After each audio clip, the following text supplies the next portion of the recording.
Top G Multimedia so any way. Ye share omamu nsem na ya discuss noma ekoso ewo omamu.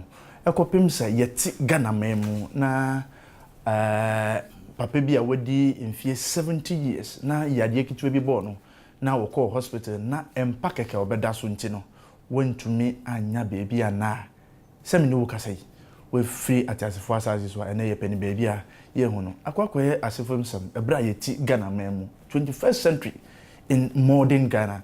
I think say it is absurd enye noma anka wo se nka beebi a yedui eni se eko ene ye ba betwetwe nkomo ye ne mrahye bedwemfo edi nkomo otiteni a menene eba betia eje Honorable Peter Kwachia ka ono eye mrahye bedwani a ene ye ni no eba betwetwe nkomo Honorable mo akwa ba yeah me dey Honorable na constituency how far it's saying our constituency ye emse na ansem tu ekwan kakra eko America memunti in my absence many had omo ye elections police station executives bibia course ye no but it doesn't concern you say we free money elections no. Like this all members of your party MP so they want to be there, they want to be involved.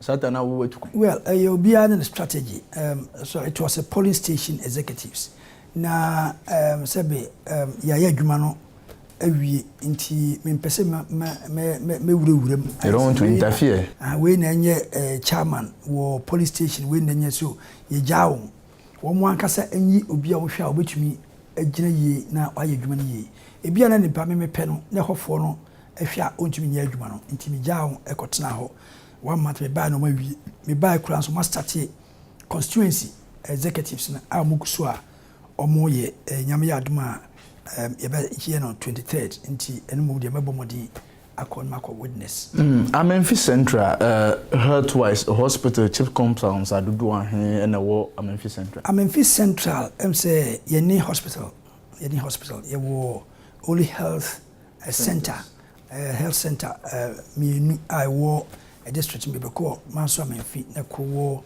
say ejaka manso ni agona Amenfi enye ade bia ye betumi edi ahwahwa ye ho se ye wo ahomodin apomodin facility bi ho isan say near ye district e kan wasa Amenfi west asankregwa ana what district hospital ye Catholic hospital enti ye tie ho no ye nyanya ye me ye DC o me bo modna say ye beba ma aban hwe na Wababisi hospital bi amaye ense bitu ho na mo twere ho krata say last time so we can have some parliament me be MP ma kan ho asem ma omo kire say ye fourth in line in the region omo be hwe say omo CCC hospital be the number 4 amba me district hospital enya nru ho no na ye nya mfama ye me am ye DC no me extend facilities no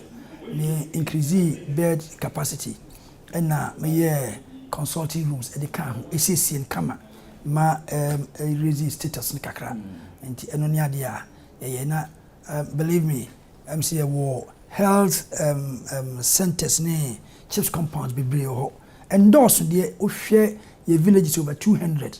Na MC war total of 11. I think the records no are between and yet and cover any even 10% of the population. No, and in my tenure, I'm say President Mahama. Yes, every DC and every assembly in committee a portion of the money, no, common fund, the FNC hospital, the FNC sorry, chips compound. Yeah, so you can chance normally 10% of the salary. No, na omodi said you made. In Miami constituency, yeah, common fund. But modern started 5 chips compound. Yes, more than one. I'm saying me one pictures now. You be to the actually. You one completely. I'm a free ho and I'm could be a year a campaign. I didn't get me be into a war. I gonna camp. Very beautiful one. Chips compound with a friendly clinic because consulting rooms too. Female ward, male ward, children's ward. Na nurses quarters attached. And you no. Ena yewie wasabe kwai meka the sewage tank na on say ebuegum because we na eja no kakra no no ebuegum because ye water closet it's in the remote area and so ye water closet ye di insuo polytank esi ho a serve the town but you know up till now 1.5 years because of that problem no omo entimi enye nti apart from one na completely mu wie ya mu bie no the rest are mo chance it's abandoned completely ni nyina aka ho the making there's one being a crew of being omo contractor decide to do a little bit of work but have you tried as an MP so be beside the DC or my assembly I call assembly sitting my say well facility said yama ye na ye nwie no because it is so as a when you DC you are not in good terms I know the good terms there MP enya say oni o DC be adamfo it's on working terms yes working relationship intimi hu ade a maye say nti project meja no ho no na wonto aso and enya me dia after all yesibi wo ankwaso yes a drew roofing level say e boss kra it has been abandoned yesibi wo the making wasabe kwa idea no and everything completed except the sewage tanker ebuagum it's been abandoned isi kro odwirigum enso edru see a roof no and so abandoned omo akan category say they won't do it and ekro omo akan when a can category say onye the officials call villages no officials being assembly officials who is in charge of the assembly someone complete here that means comes for the DC yes SEO forgetting that assembly scan exactly assembly scan here if you come and surprises here the share budget on said the assembly in say 2016 we were on no budget against 2017 and you project say in 2017 no obenya skase and the work abeye no you send it to the Ministry of Finance for approval and yes and money start work no and 2017 na ye freeze no the man never no no new assembly and a new DC no instead of use that money no for the purpose the budget no they try to use in a different way whereas you have not got a budget what about 2017 no over a budget against 2018 in says can about 2017 nyina no enye osika sika obi a budget e dia to ho and I budgeted for 10 boreholes a budgeted for chips compound 4 a budgeted for classroom block but per budget amudi to na funding wo ho say be a budget in there that na funding wo ho a onim say really if you could have still maintain power you know say nanka obenye ska dia of course say 2017 budget 2017 remittance no aba common fund no because first quarter aba second quarter aba third aba fourth aba and that money supposedly your budget here we but what you do sometimes if you are smarter you project say 2017 obenya skase you would that is the work of the budget officers they project yebenya IGFC yenya common fund say yenya say based on that no let us plan our work so you plan it ahead almost 1 year ahead now they are Ministry of Finance for approval yes also now ye and 2017 no niyam ya be yina by 2016 be say July ho no now we the nyina submit until you can start in case you have some small money there which must start it those projects no because contractor no start here we say price no will be cheaper than the next year so next year no because you don't pay all at once mobilization no start it contract no must start and the hoping said the 2017 scanner ban na wo tua because a bank contract you tua no follow or ya odru ba bia na a raise certificate na engineers na ko check it say baby why dru no odru sen odru 10% 15% na saa sika no na etua ma no and you see every quarter never and you hope say by quarter no na baby wodru no sika na be ba no na wa shama saa contractors no as a continue bio continue for from where you sit no why do you think say another DC taking over your office after say ebia we will lose power we kono why do you think say those projects ya abandon na yem pese ye beto aso I should think say any ono nko na ebia make say onye it is now in us. Ghana, they say politics no abe yes because we share national. Only the na oye na nyanwa because national crowd. What do we see? Ebini University of Ghana Medical Center, one of the best in the world. Governor by so much jano. But honorable sir hospital no mo critics can MPP4 can say typically mo ababontia can say hospital no ye bibia fine but going into the hospital in itself no mo nyanwe bibia sa oh sir enyanwe ya sometimes no you don't complete everything complete before you inaugurate hospital obet mama na be say 10-year period odi ye other additions. I do agree. Now so moko hwe en be bi na ya wie no ya wie completely mfidie ni ade nyina wom yentumi start hospital na so wo hwe na se bi a project no there be a continuation e be affect the on wie na then you have a case but with the hospital no yetumi ye one area one department ma almost start na fe the aka no usisi by expansion you can do that na hospital ya wie the bia say ya commission awie mfidie ni ade wo ma ya fa nipa krom be ya adwuma before the last government went of file microphone be ya adwuma management board nurses ni ade na ma employ won akecham ko start adwuma when after say ebia previous government ni fire nipa no when were they supposed to commence the work in the hospital? I think say at any yenya fa nipa na wie ndie aka modality no start nka acha bia 1 month 2 months ba wo say ya to abasa na campaign ni ade no aya amane ma catching kakra. Yes, they could have started. They said me there agona camp there na me we no. No nja kra inaugurate because they a campaign. But we had finished everything. Inti e we no e na omo ekobia no. Eni kra me ekobi kra dem say koye problem. Omo invite say me mra bi. Koye problem. Inti that is the trend in the country. So obi ya de no a aye to so a aye din. I would not mention the main name. The authorities they don't want me to go there. But me see toilet water closet wa gonna menfi. Yen a chrome for the assemblyman invite me call you know. The police came. But this thought say yeah my inaugurate just because I was around. Toilet me see water closet for the first time. Omo into me free ho. Me free ho no the next week no ansana this no call I could be ano. It is normal practice.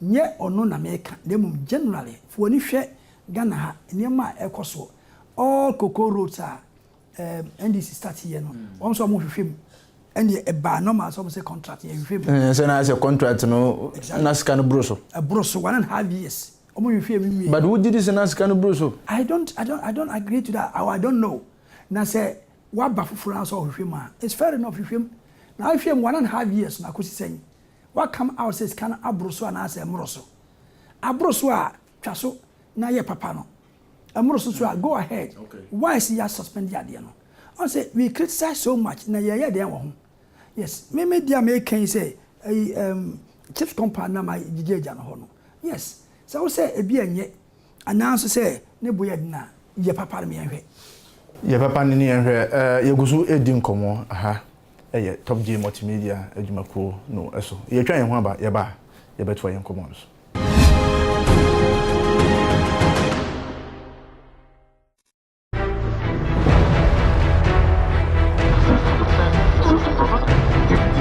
sa Ghana man ebeye yia na freme na wo efri ye mra hye bedwam ekopem ye court batan ahodo efri o mampanyi ene na soafo ekosi trotro driver no eso wona wote adwa ahodo m eton ade sanipakue ene yeji wona adwenkyere ne ye doso mu ne papa mu ne ye hwe senia ebekọ akokosie enu nti hia me dachi hene nana yawo ewo Ghana First adwumadie so ewo Top G multimedia efidikasie nso ebra bonon kunu ekopim no ndu memredei ene memreda bia Top G media making the difference.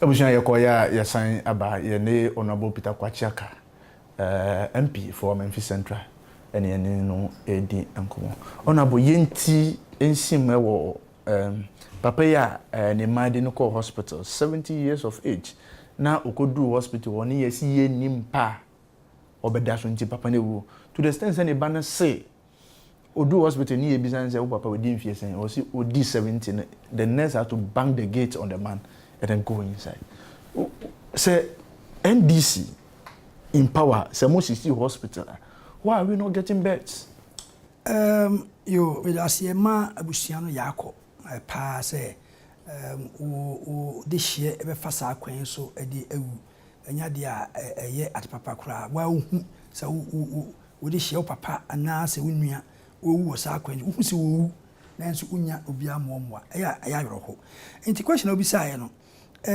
omo kire say list of course no ofri awoshi ena call CNJ hospital ofri CNJ hospital ena call Kolebu ofri Kolebu ena call Kolebu Polyclinic Polyclinic ena call Rich Hospital. Yeah.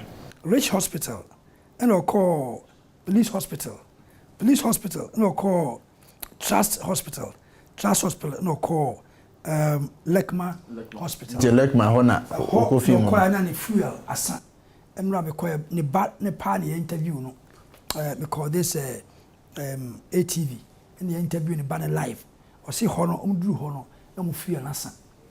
And now never Canada came. Okobisa nurse no say emergency nurse no bange 21st century. Yes, 21st century. And now doctor so eti ne came order. Also mo kunyane no also wemwa won. Until so mo call around da ko pay fuel. Na omo ede ebepe ma odi akoba bi. Omba no mo say papa na fedi ni homi no enye.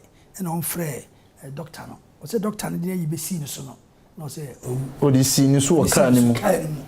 Wa branka wo mo koe na on kan so obetumi stethoscope obetumi de asine so a ade no wan fancy ne so say pressure say de yon obetumi amane injection in the car na wa ama no na odi ewu eya dia eya awrehuye honorable as a country yeah a free mpenyimfo so be si ye enkoda ye wase on are we serious as a country yenye serious tambia me ba program so ameka say ya analyze ya ekro ye suban attitudinal suban asese abehye yen Ghana fo no mu ayemmu enipa sikanko na am sese bi obia adwene ho we tware nyonko na we tware nyonko ye hu nipa mobo sa abadaya na ewo yemu kane no sese ebia de ho eno ye one ana me kan anope se aya aso ne ye kono ese ensesa yen kananka ye kwa sori ma esesa yen ukona ye kromfo a e preach word nanka wo ye kromfo a uba unwia bio so okona sa wonom sa uba no onnom sa bio I saw there you preach those the good Samaritan the stories in the Bible na enya effect won so nti otumi sakra nipa and your friend salvation o turn it around your sins no abaye say ye kwa sorry na moral teaching bi ani ho e do answer so was kan kwa there you can fit obetumi kura akoye amroba no aba soul there mu there's nothing na ebe kanya na wasakra because we talk about money nti otumi yi skani bi di makoa onim say obekọ heaven bi eno ema say ni patri ma edin nurses and doctors here ka say nyina consider amkwa sorry ya bompa om sane om nyina guwom obe bompa ya sa na obefie because yen kase bi be touch ne say hey onua hia moa no wa moa no ene ye one nti yen nyina morals no if me kan doctors ni nurses go everybody yen nyina no you lose a sense of morality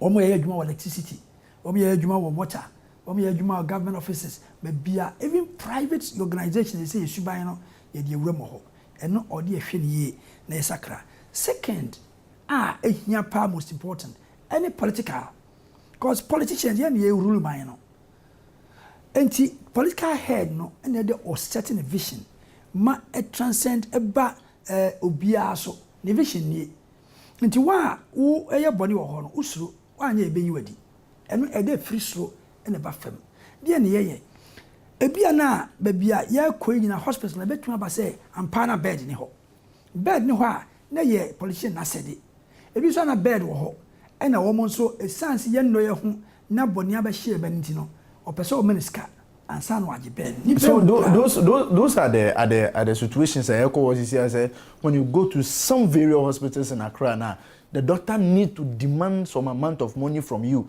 and now say kura no e was say to me every obi we penny be and saying a free hospital near man. I could simply recall say a large battery crano where yari I didn't do Kolebu teaching hospital. Now nipe B have to pick a phone and then afraid nipe B man nipe B afraid hospital before we are able to get bed. I say an impending phone say a moody are fine, but the downtrodden the common Ghanaian idea. And no, and now may come once as a morality not break it down. Ma impeniforno and care is a bear west. Say Obian care corruption. Yes, a corruption between us. Now corruption way no a fake I say my corruption. Corruption a cassia pay new. So young yare now buy hospital.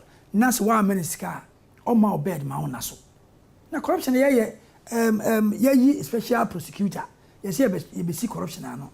Na ado president na ado dankwa Akufo-Addo incorruptible said it's describe no now she say na who say corruption no agensem because we ye hoden corruption so be corruption as ya to yase me say who call hospital na say a bed wo ho na money bed ni pa na ja ne mani wu e dey na attend to and what are the authorities doing about this? But your critics are also saying that also you are standing on our defense. What's your hospitals? Why increase bed capacity near the other? But the question still remains the same. So why increase those things? Why are we suffering from bed? Say your hospital are in your bed in us. My main can't was saying be say you can see increase bed capacity and your physical bed na DC ho no. Let's say we Tamale Teaching Hospital, you increase capacity by 400 beds. Yes, a bed ye DCCO. Just a hospital ye BM she say ni pana e fa no. You bet me fa 400 more. Is it a fact? And I say a fact. As I was a dining DSC, when I say bed in any money, okay. Go on to go that. 8 years Bolga Tanga Hospital, you increasing by 386 bed capacity. Rich Hospital, you increasing by 200. Rich Hospital, yeah, how many? Where Regional Hospital, Kumasi, 250. Upper West Regional Hospital, 160. Police Hospital, Accra, 104 expansion. Maritime Hospital, 130. And the University of Ghana Hospital, 600 and something, 50 capacity. You can see increase here, and then you say bed nesi ho. Nyonko abosa ke aye infrastructure no esi ho. Bebre na yemwe. You can say bed capacity, and yes, a bed you have to test you. And now no pay na many obi was there. Na motor bed na bed etuko. That way, yes, I increase the bed capacity. University of Ghana dey yesi ho no. Bed capacity is it true? You increasing and I increasing no. A dining si ho. I area dey bia no. Ye bia no I dey physical beds no. Ye to edisim. E bia na we die no. One top bed. Na nyonko we die no. Na wo buy no 1 year no. I dey na on top bed in fancy. Honorable, my entire say bed capacity na ye nyina ye kan. Say dining ye see ho. Machines no gum. But I can see a baby no ni e bed na baba bed say a bed wo mu pa say bia na yi see bia ni e gi ayarefo bia to ha bed bia ni wo ye ni beto. Example dem dey ma no. It could happen that some of these hospitals no ye the best na see. But still me say Ghana ye can bed capacity e bia wo bed 6,000 backlog. Bear 6,000 pin base here. You bet me a C facility ya be the next 10 years. As I yet you want to say enough. Now we say the obi buy no abomode say o increase.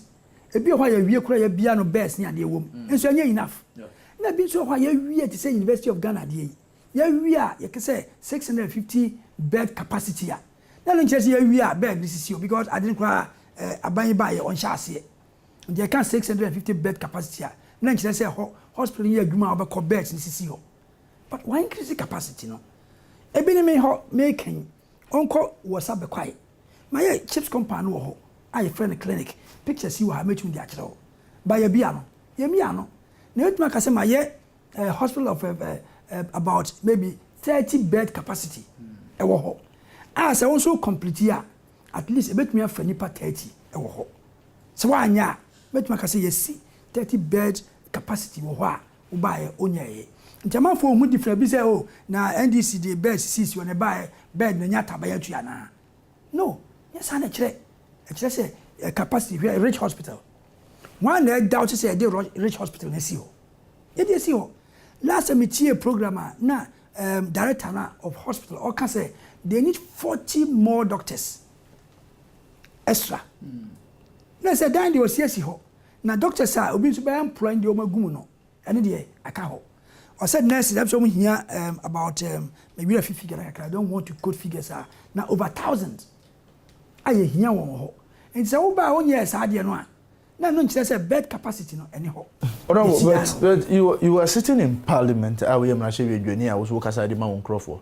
What are you doing? You as an MP, I was woman I should be I will be a woman. Dear na mo ye said the bay as our hospital say we are ye in our ye me no. Dear na mo ye as my shebe before you bet me the BS our hospital now. Ye dear shebe phone yen dear the ebe cancer no. Ebi na making ye call radio so ye can parliament ye bisa ho asem. Na ebi na one man oko demonstrate here ye chi no em say ye papa president or call and you didn't call baby a brandy be called demonstrate say me hospital no and they chain on promises on bay a ban notice and no work to me what the other count na to me no mom no e wo nipa no ho e dey say the omo ye no they are digging their own grave o ma na no mutu e san say dodo no muntumi nkasa ye dey kasa against opposition and na mo ye diabolic mo na mo ye we ni ade na the people na ono ni papa ewu ya hospital esi ho a ye mieye azumi say no kropo say doctor si na aka say hospital na ayema ebia ye fan say no kropo ayema na say ka 650 dey ye bia nke be distribution ma space at the baby because 650 ebe ka akra ho no enya de ketwa enti esi ho na de odo ana opre say de ye ka no diabolic ye de ye mpane ma ye ni ye ka ni pane de ewu no oyi say no ode ho be chewo on fan chawti et maybe ba people will account for it unya account so nurse allowance yetua nurse allowance yetua well it is good say one more bisika but is it helping the system is it helping nurse you no to ya order na amko no waje allowance ni bi enso koye no o se wada wato de no ko all these areas say nurses are old ones so mo nyina no mo allowance no I help you until every time they make say yanya performance related. Say nimpa no sika no se benye sika ye de be ma e force adia next no ye adwuma no either say the sika no be increase na ketua and also motivation performance related ye hwe obi a wagere no ho ye adwuma no we increase the pay abrochi say na tie ye say nurses ye nyina first year nurse obi age ketua pe second year nurses obi age ketua pe no as the years go by o recommendation e di ma ono obo se be ma waketua no akosoro and who cancer nurses allowance as me and I say as a because of political gains and you know, we need not to pay, but for political gains we have to pay. The previous government or can say only the nurse allowance on them or the increasing capacity and pass no CC hospitals. Among we nurse na we are unya adwuma no wanya adwuma ye say so rich hospital nurses here oko University of Ghana hospital nurses here and to we adwuma we school na one more school fees other than yes answer the allowance account wakodi nti say mom no say this can sisi sa hospitals here na we a wanya adwuma ye na ye ebi so o yare a onya bed akoda so and na de e man ko na dey say me ba me see hospital no de yes so me mie na mo match scan ma nurse no wo school no ono odi atoto de niamba ama wato aba ma me wo nurse no wie school na abaji adwuma obaye CSC Rich Hospital UNC Police Hospital UNC University of Ghana Hospital sasi kano ya fanye sa na mai na so o jealance wo school a we are obeti ona ubaji atum say politicians are politicians no Ghana mayanga sa modi ehwamo well in a way politicians di ehwamo a amanfo no so adimani ehwamo because me be to aba no obi say me see school dan obi say me see hospital no obi say me dey man onyan free school da be come free e dan ho obi say hospital na me see no means be ma allowance na wa wo ma me tumi no o say okay me pa allowance no mato ama ya to be next year hu on nyina say no me gi di kura say anka wo so wo ba anka wo ko school na anka wo ko ni free na won twa aka sanka no so anka wo pe I don't think say me pesa de no because me ma nyina wo abrochi a omo ye tueska and they drink man for an ma wanye free cheap things are costly ade bia ye free na sometimes you know good. All that glitters is not gold. Me baba J allowance after me 2 years for me to about 3,000. The amount for him no nursing training college. Almost to about 3,000 school fees. Now we are says can how much to 2 we are abayi 200 300 diamond every month. Now me banon after says can e dey acquire shopping. Now me parent me to 3,000 4,000 no. Doesn't make sense. Why say your own friend reduce school fees no? School fees no what to no and can reduce na awofunu mom no embra won ho. And now we school so habet na fie. Me ba na me kire me ba call medical school wo America. Ye 2 years ka. O wie ye no. Adwuma frefre no. Ho so enti say ha ya. O wie a automatic say dey aban employ. O wie you apply to various hospitals. Because hospitals are independent. Or no are running the system. No make sure I make profit. Into to me ko tana ko say you the patient aba. Now we accept no. How will the hospital make money? Now all the atua waka. I had the aban yes a health ministry. And I'm pro bia na ye tuo bia ka or ye dwumo wa anya dwumo ye tua nka. Ye de me ba no owie ono am apply hospital we say mema o say no atrase I decide who to refer me ye we be ma me just salary obama me loan repayment say me loan wo school ombetua sia ma me obama me signing on bonus now the ahwe enti ukwa hospital no e na run affairs or the atua ka now the my patient dem ra na wo doctor na nurse ka kire say bed ni ho na onko na monchiwo na de sika na ono obenya na odi atua ka no ma allowance. So these are some of the changes or the yen system no mu na etumi run na yenya ho faso na say wholesale the nurse owi a so yenya adwuma onya kodem a there's no challenge obi an challenge no we approach the wo doctor no e bare de no every year on hwe number of patients we hwe wo na no ho de amount bonus de amount raise because hospital no more na obenya no the more na no nyeska the more na ode hwe wo na wo de obi ba wa 10 no ana time e de wo kwadwuma woni ho inti ne nyemu no wo pese wo kire se doctors ni nurses fo ni bi wo ho a ana se healthcare practitioners na nkasa bi wo ho a omunyomo adwuma yie e de se me ka me se moral system no ye nyina break it down ye nyi adwuma yie one and yen politicians so yen so yen adwuma yie because they say University of Ghana dey some person ye no more or less private and aban de omo twi nyina sa aban pese be share under Ministry of Health ase near said ya say kolobuni ade na ke bia eye place of excellence padia nka the Mahama administration propose you know ya manye independent employ crofo minim crofo bi omo abrochira omo di kan ye omo interview employ on some doctors because US we call meeting omo nyina Dr. Finn ni ade nka omo baba ya adwuma ha me ba doctor am say nka omo ra okra ma kire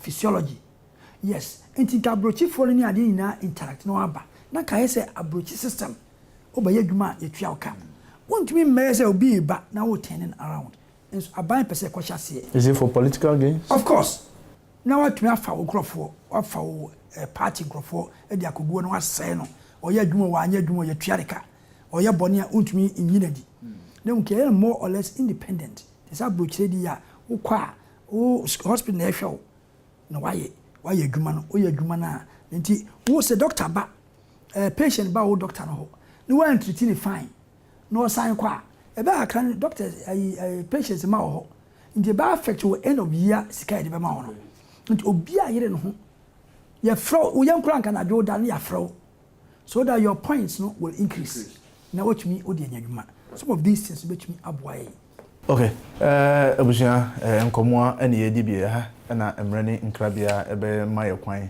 ama yetumi di adwumadie aba mamin kan kire point blank say campaign enuanum bi start on UGMC see ebetumi bie sa center na aban edibetu dwa say osusu na wagia tumpe committee no set no report no mde aba no onum say middle of July there nanka sa hospital ni ebie but I can tell you categorically per dia me matiti ni dia me hunu dia enya dia that middle of July no sa hospital no yebetumi ebie enya dia sa hospital no yebetumi ebie enti say ebia ya started campaign no I also join in the campaign we call on the government to open the UGMC because I believe say anka if that hospital could have been opener. They could have made a choice of going to that Legon hospital. Nanka ebianka papa no anko beja ninkwa edi edidim. Nti we are also appealing to the government. You say when persuasion fail must be applied. Nipa dodo na aka. I think say Gabi Ochudako akabi Kwame Sefakan akabi. Some of the Lagos students, medical students, are also pressure on the government say anka UGMC no anka obetumi bie say be ya at least say onko hokra nkosa ne ho ayare a obetumi akwa kosua bibi wo. And we also call on the government that as quick as possible the PRO of health ministry can say he knows for a fact say but that middle of July then yadia you betumi bie hospital. I don't think we have to go on that trend. What is there? They should come and tell us why they think that the hospital cannot be open. Let us know so that together we can all face the problem and have it solved. Me that say Ushemi. I had a top G multimedia program so Ghana First Edumedi. Aha. Anyway.